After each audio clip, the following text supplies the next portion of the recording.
I'm Jim Collison, and live from the Gallup studios here in Omaha, Nebraska, as well as our offices in Sydney, Australia. This is Gallup's Call to Coach, recorded on October 10th, 2017.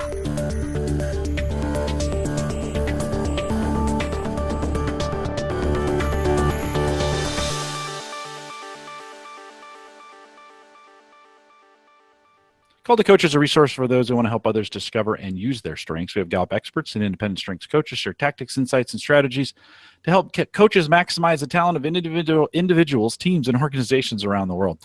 If you have questions during this live webcast, we do have a chat room that's available for you right below the main video window down there. If you just look down on the bottom left-hand corner, it says log in. Choose that.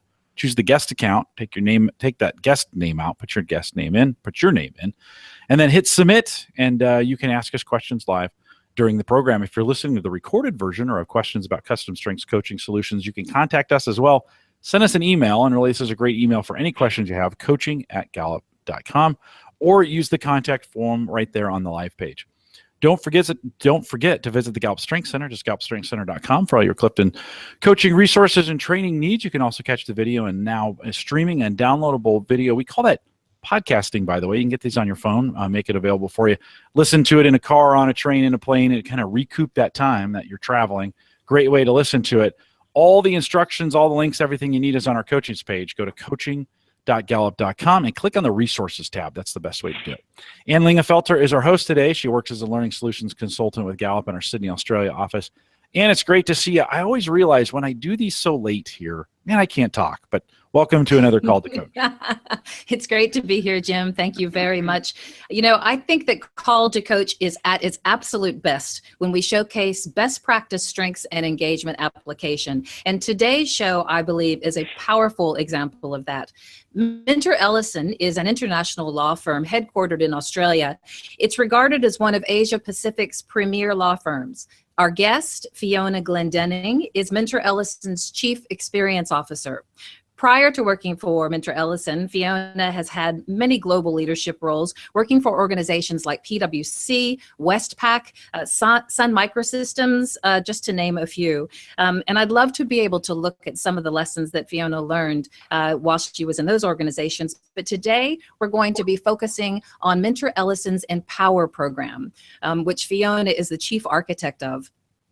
It's a program that has recently won some highly coveted innovation awards. So Fiona is here to talk about the Empower program, its goal and impact at Minter Ellison and with Minter Ellison clients. So Fiona, welcome to Call to Coach. So pleased that you could be here. Thank you, Anne. It's terrific to be here. After watching so many episodes of Jim on my laptop, I feel like I am actually interacting with a celebrity. So it is very exciting to be here. I'm very passionate about strengths and what I feel like it's bringing to our organisation, and I'm really excited to share some of the insights and outcomes with a terrific global community. So thanks so much for having me. You know, absolutely. I know that the community is going to get a lot out of this. When I saw heard about the Empower program, and I saw the little video that you guys created that we're going to share shortly with the audience, I was just thinking this is absolute gold, because for the coaches who are out there, whether they're independent consultants or whether they're working within an organization, to see how you can take strengths, apply it, and embed it in a program like this, and see such amazing results that is not only recognized within the organization, but by the community outside through innovation awards and that sort of thing, is just it's fantastic to have this opportunity. So I think that's probably the best place for us to start, is by taking a look at this 5-minute video that you guys have created, which is a bit of a summary of the Empower program. Is there anything that you want to say before we roll that video, so that to set it up, Fiona? Well, I think what we're found most powerful, and you'll notice this in the video as you're watching it, is that we've truly integrated strengths as part of our key cultural change program that we're looking at driving across Minters. And we've held ourselves very much accountable to using this as a way to encourage us at all levels throughout the team to adopt and try different activities and behaviours that will lead to better outcomes for our clients. So it is truly integrated, and it's seen as a powerful accelerant, if you like, to enable people to try some new things. So as I said, we're we're proud of what we're doing, but I'm also proud of the fact that I really feel like working with strengths within the organisation is going to be a key differentiator for us as we work with our clients. So hopefully that comes across in the video. Yeah, fantastic. Thanks for setting that up. Why don't we have a look?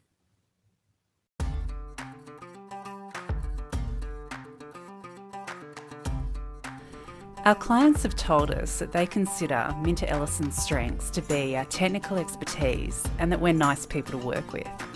But they would like to better understand the breadth and depth of the talent in our teams and see that we can demonstrate an understanding of their business and industry. They'd also like to hear us deliver advice with more conviction and confidence. To deliver these outcomes, we created the Empower program. Empower focuses on redesigning the way we work so that we can deliver a standout client and people experience. The program empowers our people to actively disrupt and innovate their own work practices, to consider how they can work differently so that we can develop deeper client relationships, build the capability for the growth of our practices, and manage our practice drivers more effectively. Empower involves a number of sessions delivered at different levels across the team. The program starts with briefing sessions to understand the program and also to start to understand the priorities of the group. So, Empower is about how and where I work to be at my best. So what does our best look like? For our clients, we're their best partner and have a thorough understanding of their business and expectations. For our teams, we build skills and showcase the breadth and depth of our talent and deliver great outcomes. For you personally, you have growth opportunities and different working options. We then use the LSI feedback tool as a framework to facilitate discussions regarding how our partners can lead change with greater impact. This was my LSI in 1997. Now, for those of you who are not familiar with LSI, what you want is you want to have a lot of blue because that's the constructive style. It's affiliative, it's self-actualizing, it's humanistic and encouraging. And you want to have little of the red because that's the perfectionist, oppositional style. The next step aligns the program with the practice group's business needs. We hear what our leaders want to focus on over the coming 12-month period and how the Empower program can support the delivery of these objectives. From the perspective of a partner, the Empower program was fantastic. A couple of really key reasons there. Firstly, from a partner perspective and as a cohort, understanding the partner's respective strengths, and the LSI process was terrific in that regard. We then bring the whole team together to discuss their strengths and how these can be used to deliver better outcomes. Our team really enjoyed the strength session. It was really refreshing for everyone to come together as a group and talk about something positive and what each person brings to the table. And it really left everyone feeling energised and inspired. I think the team really benefited from knowing each person's strengths and how they could work together better to leverage those strengths to provide better outcomes for the team and our clients. In small groups, everyone develops their individual Empower plans and challenges themselves to redesign some of their own working practices. I think it's really just about planning. I'm a bit of a planner anyway, but I think it really helped me focus my mind in terms of what I really wanted to set in terms of goals for the 12-month period. And also, gave me an opportunity to refresh every now and then when we'd had the follow-up Empower sessions to see if I'd actually followed up on the plan and the goals that I'd set for myself. In terms of client sites, I really tried to look for opportunities to go out and see the clients in their premises, and that's worked quite well in some respects. It's been a great learning experience to see whether we could increase the number of client site visits. At the kick-off session, we share the support available, identify obstacles and solutions, and then commit to individual first steps. 8 weeks later, the team reconvenes to discuss progress, insights, and also next steps. We have seen some great results from the program so far.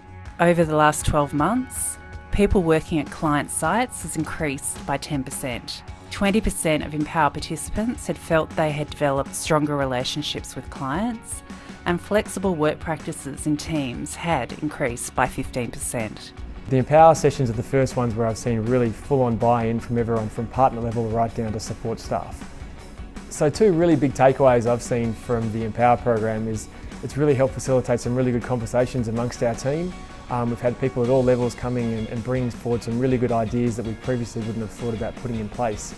That's then flowed onto some really good one-on-one conversations as part of our one-on-one meetings, and also into actually formulating annual growth plans and looking to the year ahead, where I anticipate we're going to see some really big developments over the next 12 months for some people.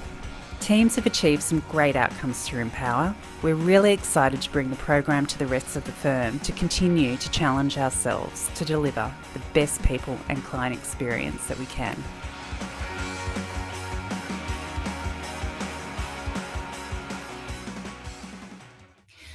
Fiona, when I look at that program, I think, when you see something really excellent, sometimes you're struck by the simplicity of it. And when I looked at that video, it's so beautifully clear, and it almost makes you feel like, yes, this sort of innovative strategy can be created and actually implemented with great results. It doesn't necessarily have to go into the too hard basket.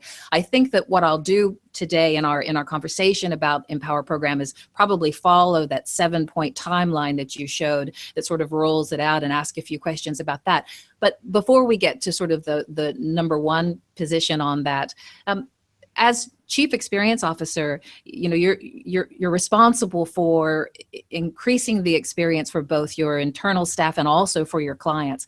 How do you know what the baseline starting point is to even kick off a program like that? That one of the first lines in the video was, "We heard from our clients," or "our clients tell us."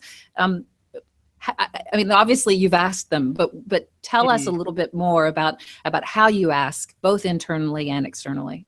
Yeah, and that was one of the things that I focused on when I first arrived at Mintos. I've been here almost 4 years now, but how do we put in place a baseline from which we can start to measure improvement?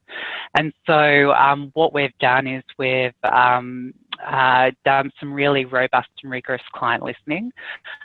And we've done that both with an external organisation who's facilitated that process for us, but we've also started to develop the capability in-house to do that in-house and to make sure that we're collecting those themes of feedback and we're able to bring those back into strategic discussions within the firm. So it is an approach that we've consciously and strategically adopted to be out in the market more actively listening to feedback from our clients.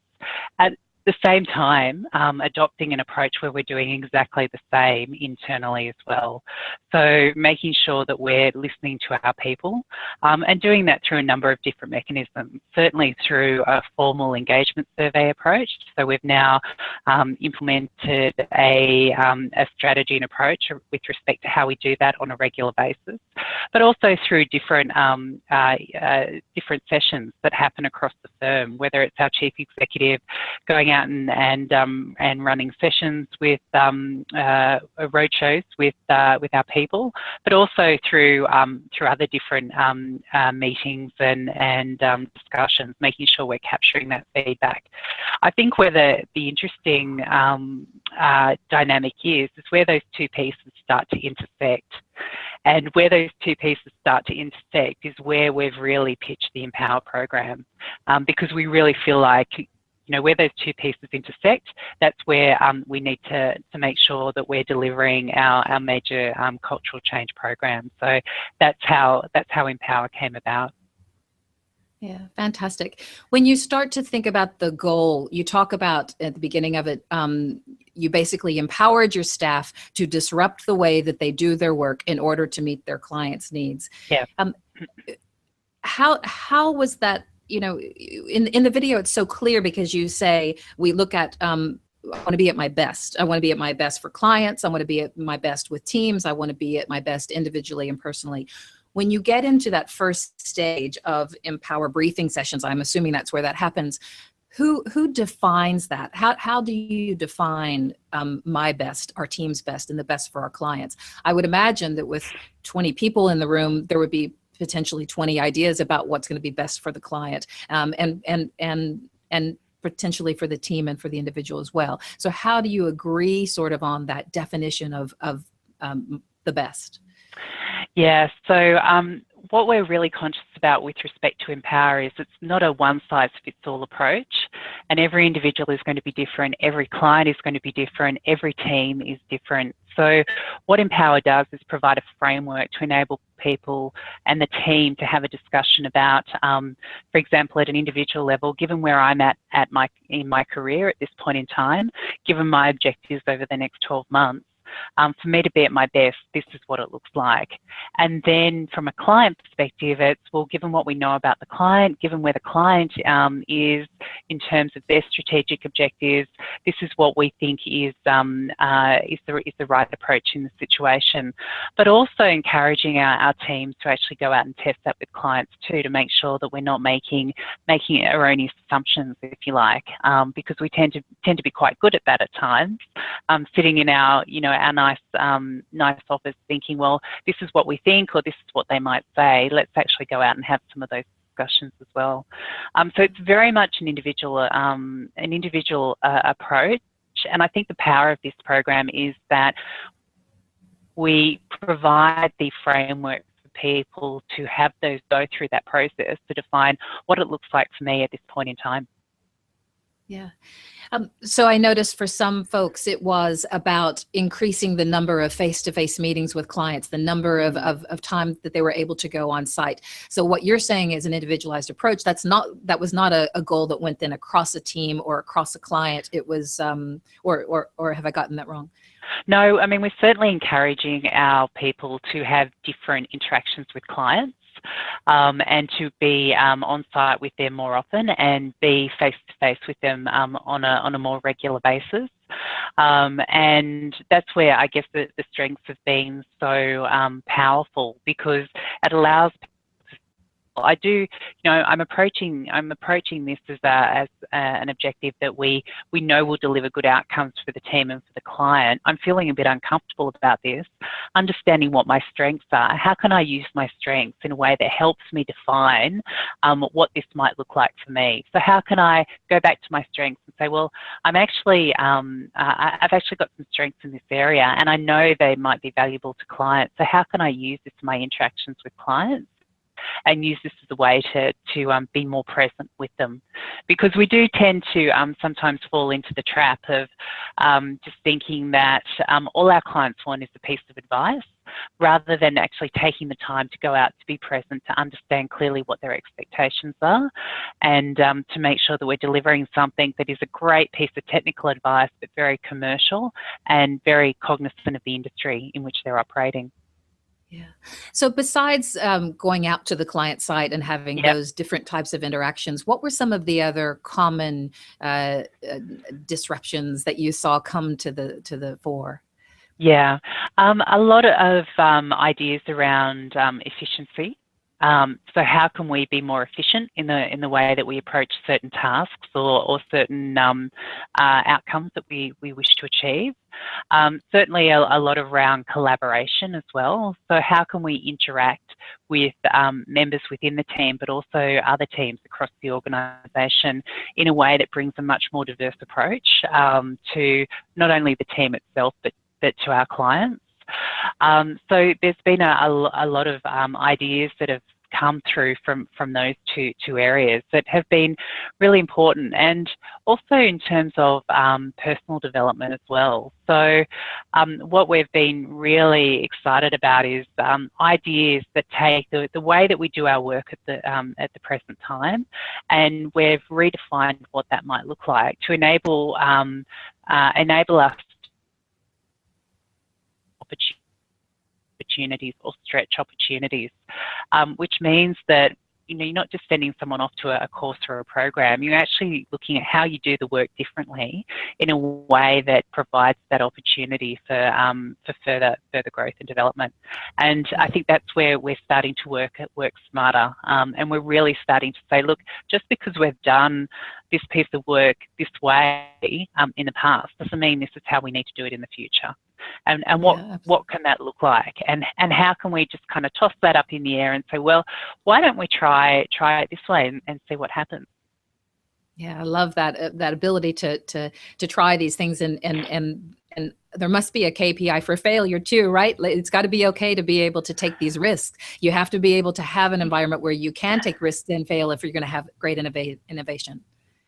Look, and some things haven't worked for us, and some teams have just said, look, you know, it's been really hard and we've tried this and it hasn't worked. But I think it's understanding, well, what insight have you gained about yourselves and the team as a result of doing this, and what is the next step to keep you moving forward?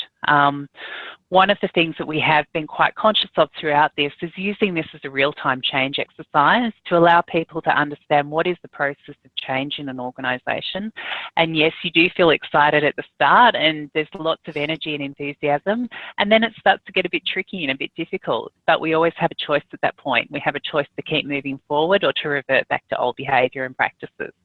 And we know reverting back to old behaviour and practices is not something that's going to help us lead the market or lead our industry or deliver better outcomes to our clients. So it's about bringing that into the dialogue of the team, allowing them to understand what they're experiencing and give them the opportunity to make a more informed choice about what they do next. And that's been the power of it. Well, and the roadmap keeps them going, right? Instead of turning around and heading back to the default, right? They're just saying, right, I'm going to trust in this process and we'll get through, and then we'll tweak it again at the end, revisit it in 6 months and see how it goes. But I also like the fact that because you've had so much experience in leadership and change management and strategy and all of those things in your career, you've been able to bring in some of the best practice things from change management, adult learning, high performance teams, flexible work practices, design thinking, all of that have come into play for this. So before we get into the timeline and take a deeper dive into that, I like the fact that Empower embeds innovation in mindset, behavior, and activity. Can you talk a bit about those 3 points and why they're so key to success? So you're absolutely right, Anne, and we look at this program as a way of challenging every member of the team to work differently, regardless of whether you're part of the support team or you're a support team member or whether you're a partner. From a mindset perspective, we're encouraging everyone to think about innovation from a grassroots level. So at the most basic level, the mindset around innovation should be not always retaining the status quo and looking at ways that we can do things differently at every level throughout the firm.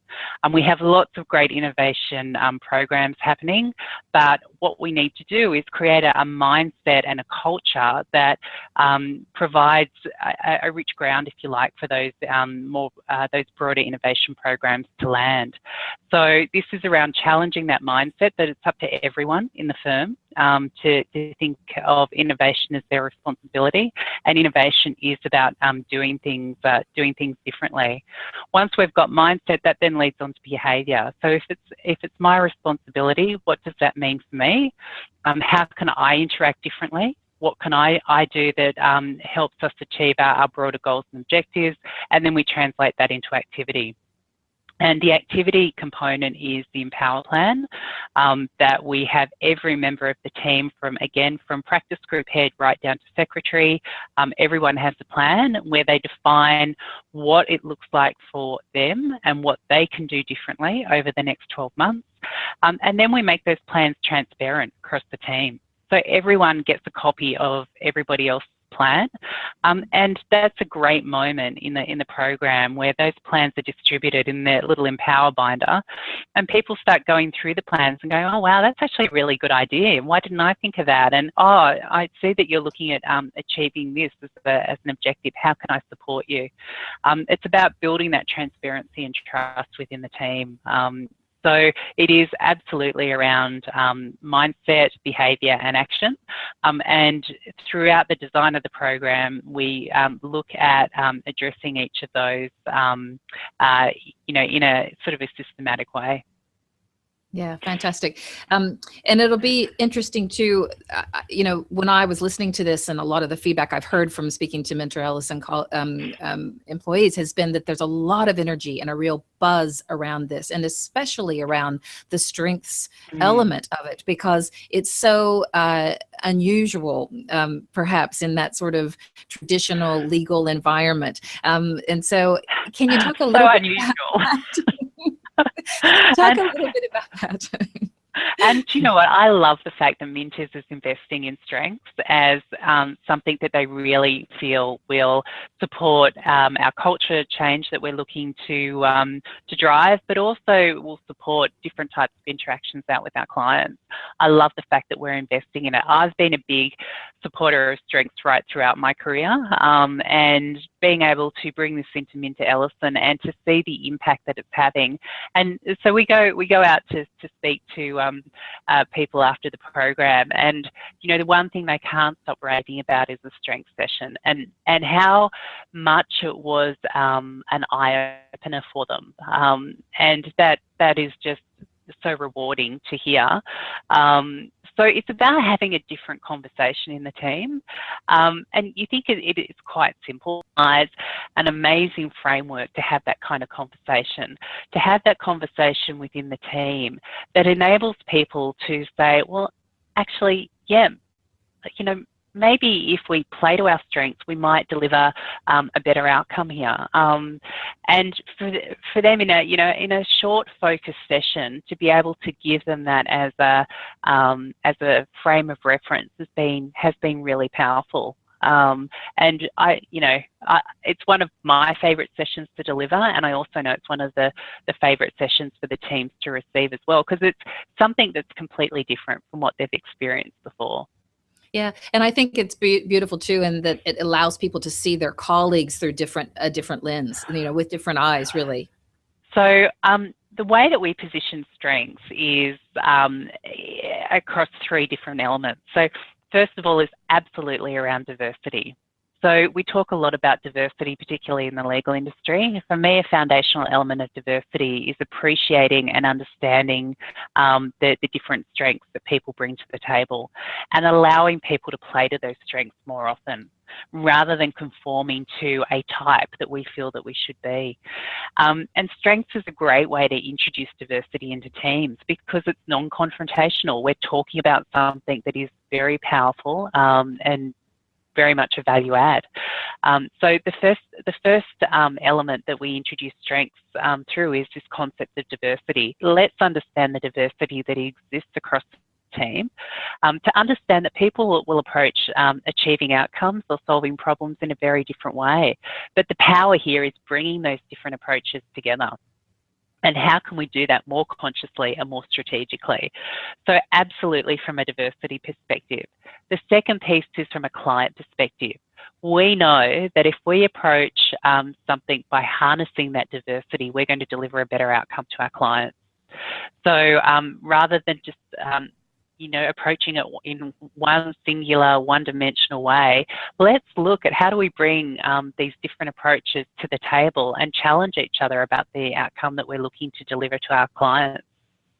And so it's a model to think differently about how they deliver back to their clients.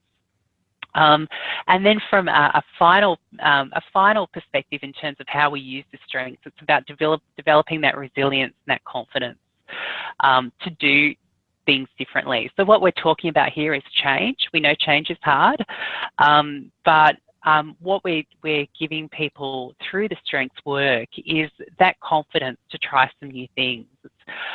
Okay, deep breath. I know I have strengths that I can use when I go out to interact with clients differently, or I try a different approach to interacting with my team. I know that these sit in my toolkit of things that I can fall back on. So it's that confidence and that resilience to give people an opportunity to try some new things. And one of the things we do quite deliberately in one of the sessions is we say, okay, look at your top strength, the strength that resonates with you the most. How does that add value to the client? We get them to articulate why the client will find that strength valuable. And how does that add value to the team? we get them to articulate how that brings value to the team. And, the great thing, Anne, is when people say, oh, you look around the room and people are nodding their heads when someone's saying, you know what, input is one of my top strengths. I think how that is valuable is I have a deep knowledge of organisational history with respect to a particular client, and someone's going, oh my God, yes, you're the person I go to when I need to understand what's happened in the past with respect to that particular client. And not only that, you'll be able to pull out, past organisational charts and past strategies and be able to piece it together for me. And that is the real power of tapping into the diversity within the teams when they're having those conversations and acknowledging the value that the different approaches actually brings into the outcomes we're trying to deliver. So you can tell I'm a little bit passionate about this, but I love that. Look, I love it. I love it, Fiona. And it's so interesting. I'll talk to people about diversity and they automatically go into the conversation around gender or age or citizenship. And I'm saying, actually, we're talking about what's below the surface and what you can't see when they walk in the room. It's about the diversity of strengths that they have that takes a little bit more digging to get to, but is actually going to be far more important information for you to have as you try to partner together for effective results. So I love what you had to say about that. I want to jump now to a bit of just touch on all 7 of the sort of stages of the Empower program. You talk about it as a timeline that's some little sprints, I think you referred it to, and it goes over what, three months with the refresh at 6. How is that right? And how did you determine that timeline? Yeah, so it goes over a period of 3 months, and each session runs for about 90 minutes. A session. We do that quite deliberately, and in this kind of environment, we know that's the way that our people will best learn, absorb, and not get too stressed about what's happening back at their desk. But what that also does too is it gives people an opportunity to take a piece of what we're delivering through Empower and then go back, think about it, test it, and then come back to the next session with some insights and some observations. So we base that model just on adult learning concepts, giving people some material, allowing them to play with it a little bit, allowing them to take it back, to talk about it within their team and to think about what it might mean for them, and then to bring that back into the next session. So that goes for a period of 3 months. Then what we do afterwards is we regularly schedule refreshes with the teams that have gone through the formal part of the program. So it's not something that is a one-hit wonder. It's something constantly being refreshed and revisited, and it allows us to continue to flex with wherever the team is at the moment too. So, if new team members come in, or if something happens in the market that they really need to mobilise around, we then provide that structure and that framework for them to have a dialogue around what that means in the context of what we're trying to achieve with Empower. So it's constantly refreshing with teams. Yeah, excellent. Okay, so let's start at stage 1, which is the Empower briefing sessions. How do you decide on the groups for those sessions, the teams? Are they functional teams? Are they teams that are working together on a client? I mean, how do you group them to start with? And initially it's in functional teams. So we're working through, and that's because where sort of the home teams are at the moment within our organisation. It's where the teams feel like they have the most impact, and we feel like we can deliver the most impact. So it's within the functional teams within the organisation. So initially we would go cap in hand to say, we've got this program, we know it sounds a little bit crazy, but give us a go. Where we are now, though, is that people are actually knocking on our door and saying, we want it. So, when can we do it? So it's more about managing the demand rather than the supply. And who is driving it? Is it, who delivers the sessions? Who does that sort of thing? Yeah, so we actually, it's delivered by myself and my team. So we sit outside talent, we sit outside business development. I report through to Tony, our Chief Executive, and so we're responsible for the delivery of it. Yeah, fantastic. The second stage is partner development, and it's using Yep. LSI. For those in the audience who are not familiar with LSI, can you speak a little bit about LSI and why are you using that in particular with partner development? Yeah, so the partners get two focus pieces of development. One is LSI and the other piece is the strengths tool. We chose LSI because it is strictly a developmental tool.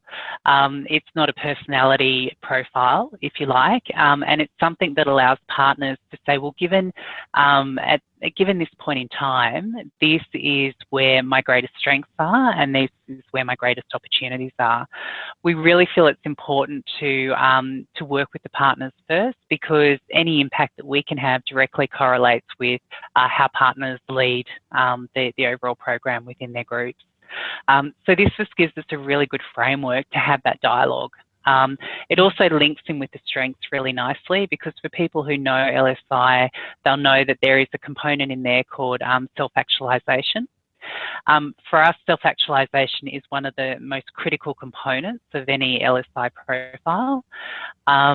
It's around how effective you feel you are in terms of leading change and generating an impact from a leadership perspective. We feel like the strongest, most self-actualized leaders know what their strengths are, they play to those strengths, and they look at how they can work with the strengths that exist around them. So it's the other reason why we like the LSI tool was because there was a clear connection between that tool and the work that we were going to do with strengths with the wider team. Yeah, I think for those who don't know so much about LSI has, is it 3 different colors? There's red, there's green, there's blue. I think that's right. And you want it to be more blue and green and definitely less in the red. So there is a right versus a wrong or positive versus negative, as opposed, or, there's a better way or an aspirational way to be with the LSI results, as I understand it. Whereas strengths, there's no positive or negative strength. So, but strength does allow for that continuous improvement element to be brought into LSI to say, if this is where my starting point is, then how do I use my strengths to leverage those to be able to start changing and getting it more into the blue, right? Exactly right. Exactly right. Yeah. Yeah. And that's absolutely the way that we've positioned it, that the strengths and working with your strengths is a way of building out your blues on that LSA profile.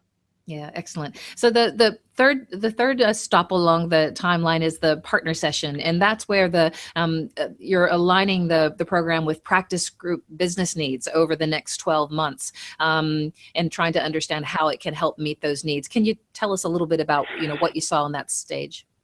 Yeah, so if we're going to disrupt some practices within the group, we want it to be focused disruption. We don't want it to be random disruption that creates a lot of white noise but not a lot of outcome or impact.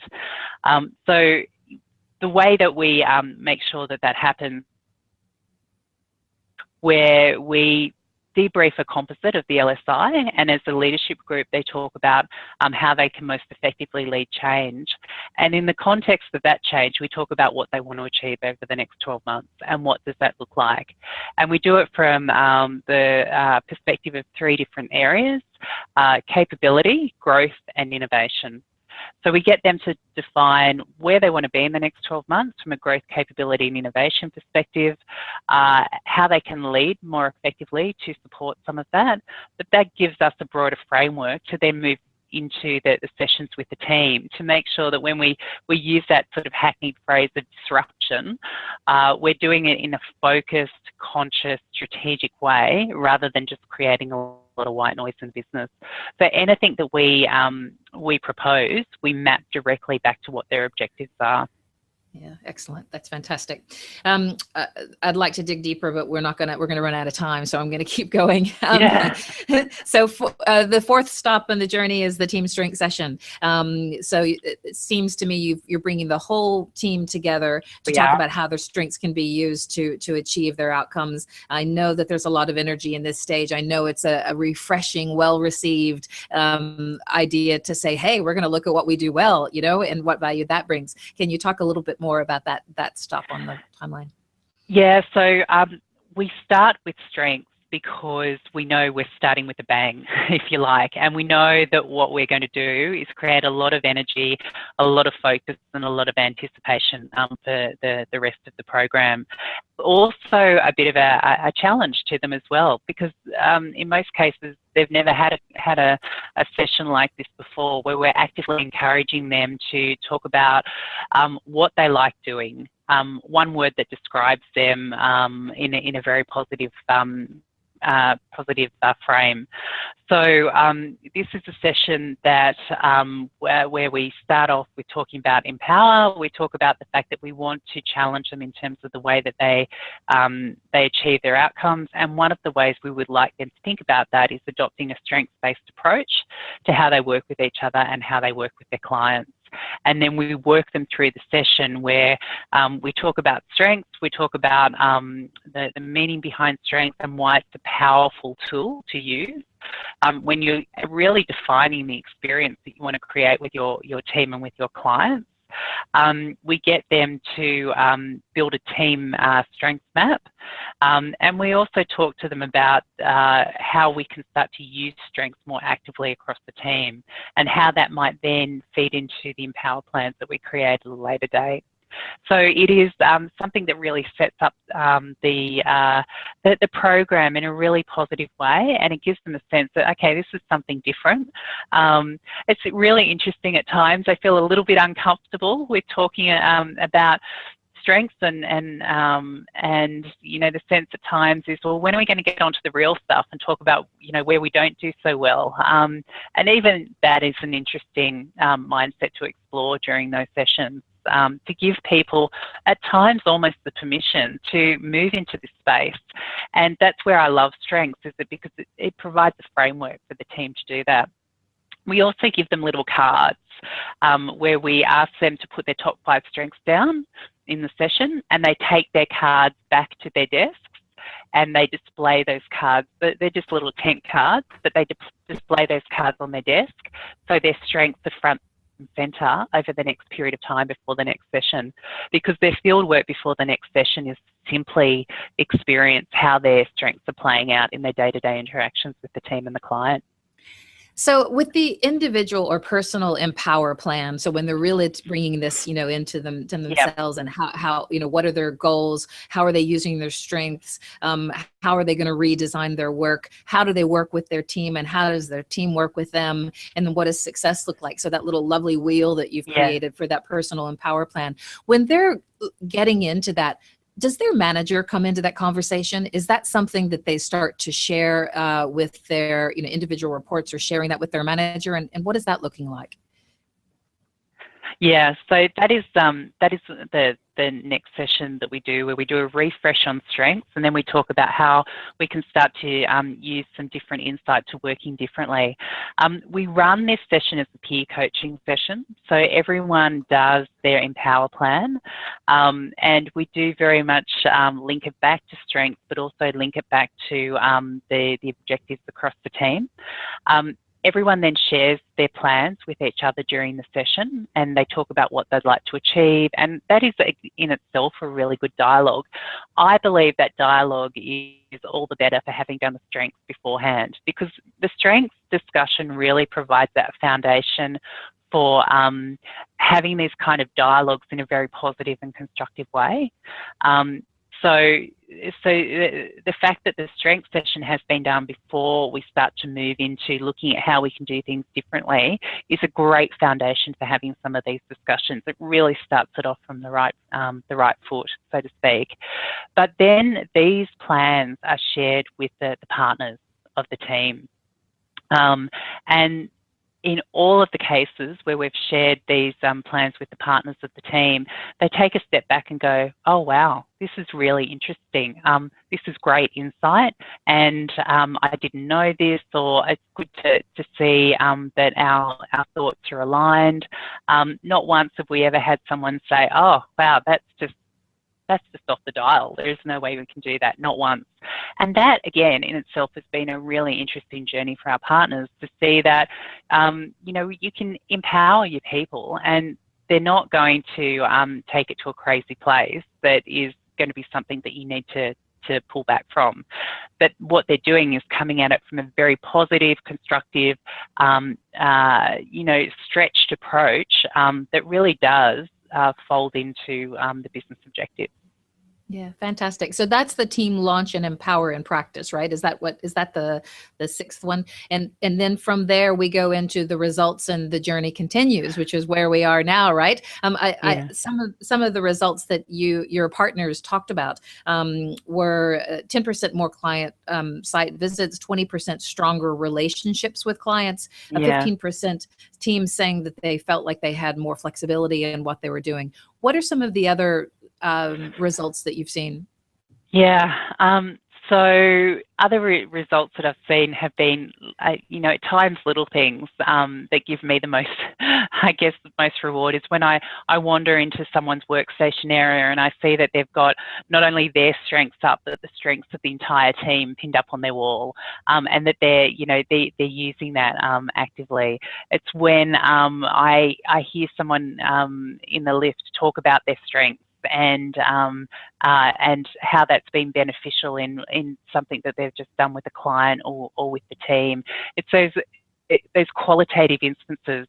We do map the quantitative information, but it's the stories that I find most powerful in how people have been able to take this and to do some things differently. It's when someone comes up and says, you know what, we tried this the other day with the client. We actually asked them whether we could go and work at their site, and they thought it was a great idea. And so we're doing this on a monthly basis now because they really like having us there.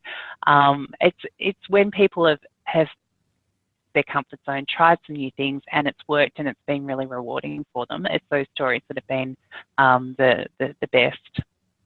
And it's so excellent to see that it's happening at all levels. So one of the things I've heard, right, is that it's all the way from partners down to support staff. They're seeing the value. They're seeing the good conversations that are starting because of it, and the new ideas that are being brought forward. It's like now they have permission to speak and find their voice about these ideas that perhaps have been kicking around for a while in their heads. Yeah, and some of the the best ideas have come from our secretarial staff, where they've said, you know what, I'd actually like to get more involved in the business development activity, and this is how I think I can do it. Or we had one terrific secretary who actually started to map all the outcomes that had been achieved as a result of Empower, and she would actively share that back with the entire team on a regular basis. Just being proactive, this gave her the permission to do that, and being proactive enough to pull it all together, to share it back, had an enormous impact on the team. They're like, oh, yeah, actually there's some good stuff happening here and I might try that too. And so investing at all levels of the team is so important, and making sure that everyone knows that they've got a critical role to play. Well, and obviously winning awards like what you've just done is a great way to be able to communicate and recognize the great work that's been done. Can you talk a little bit about the innovation awards that you've won, because they're really highly sought after, recognition, right? In awards. Can you talk a little bit about some of them?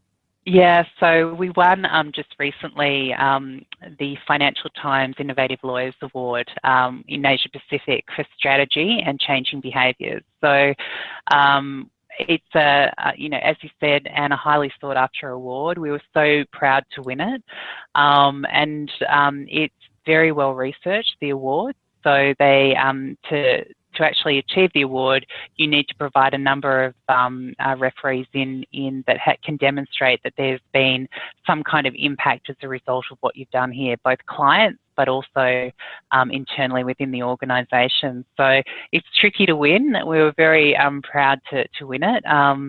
And yeah, it does help in terms of getting that external recognition to demonstrate that we're serious about this, that we're committed to it. The firm has been fantastic in being supportive of a program like this, and that does take a leap of faith at times. That let's invest in this and see what outcomes we can deliver.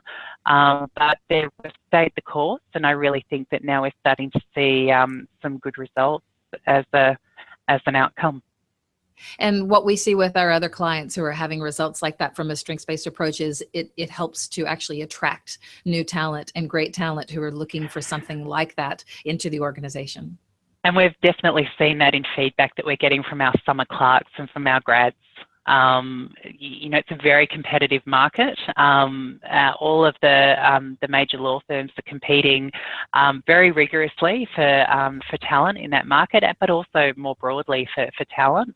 And so many people, in fact, our talent directors were telling me that they've had a lot of commentary back with respect to Empower, a lot of curiosity, wanting to understand what it's all about. Yeah, it's been a great magnet for attraction, which is terrific. My daughter works for one of the top tier law firms in Sydney, and I told her about what you were doing, and she was so impressed. And it certainly registered in the back of her mind as like, wow, that's really interesting to hear, and really, you know, definitely a draw card. So that's fantastic. Jim, I don't know how much time we have left. I have some other questions I'd love to ask Fiona, but do we have any other questions that are out there in the chat room, or are we winding down time-wise? Yeah, we are kind of getting close. So how about one more, and then we'll wrap it. Okay, that sounds good. Fiona, I would love to have you on another time because there's so much I'd like to pick your brain on from your other jobs that you've had across Asia Pacific, working with engagement and leadership across so many different countries. I guess if I have to pick one of the final questions that I have for you, I would say, you know, there's so many great ideas out there, whether they're innovation ideas or just theories and practices that are out there. What do you think is the real key to translating those great ideas and great theories into results? And I think you mentioned it earlier. One of the chief criteria that we look at is simplicity. I think simplicity is absolutely key. And the other piece is that it can't be divorced from what's happening on a day-to-day basis. It needs to be commercially relevant, and it needs to be strongly connected into what's important for the business. And those connections need to be visible and apparent. It's not about peeling back the layers of the onion to try and find them. They need to be right there, easily identifiable. I believe that leaders need to be able to say, okay, I can see how this is going to translate into me achieving my business objectives more effectively. So to me, it's those two elements that are really, really critical. So simplicity and very commercially aligned. Yes, not a nice to have, but a need to have, right? Yeah, exactly. Yeah, exactly. Absolutely. Yeah. Fiona, congratulations on the Empower program and the success you've had. Thank you so much for joining us today and sharing that little gem. I think our coaches and the folks in the audience will really get a lot out of that. And thank you as well for your support and advocacy of Gallup Strengths. It's great to see it in use in such an excellent way. I think it's an amazing tool. I think I shared with you before that my entire family have gone through the Gallup Strengths Finder tool. It leads to some very interesting discussions around the dinner table at night. You know, I just think it's so fantastic to have a tool like this available for us, and available in such an accessible way too. It just makes it all the more powerful. So I have a great team that I'm working with, not only my team, but the talent and our client and markets growth team within Minters, and we've all played a role in bringing this to life. So it's been, you know, it's been a fantastic experience for us. Well, congratulations. We look forward to seeing what you guys do next. And thanks again for joining us. Thanks, Anne. Fiona, great having you as well. I'll remind everyone to take full advantage of all the resources we have available at the Gallup Strengths Center, just gallupstrengthscenter.com. Send us your questions or comments if you'd like to be guest blogger. We've got some room for that possibly for you. Well, if you got it kind of locked up in your head, write it down, send it in to us, send it to coaching@gallup.com. By the way, great address if you just have general questions for us. You can send that in day or night, and folks will answer that. You can also catch the recorded audio and video of this program, as well as all the past ones, to the links. And everything and all our resources available on our coaches blog. Just head out to coaching.gallup.com. If you're interested in becoming a Gallup certified strengths coach, you can see a list of all our courses that lead to that. They're available on our courses page. Not hard to remember, just courses.gallup.com. If you found this helpful, and I hope today you did for sure, we'd ask that you'd share it. I want to thank everyone for joining us today. And with that, we'll say goodbye, everybody.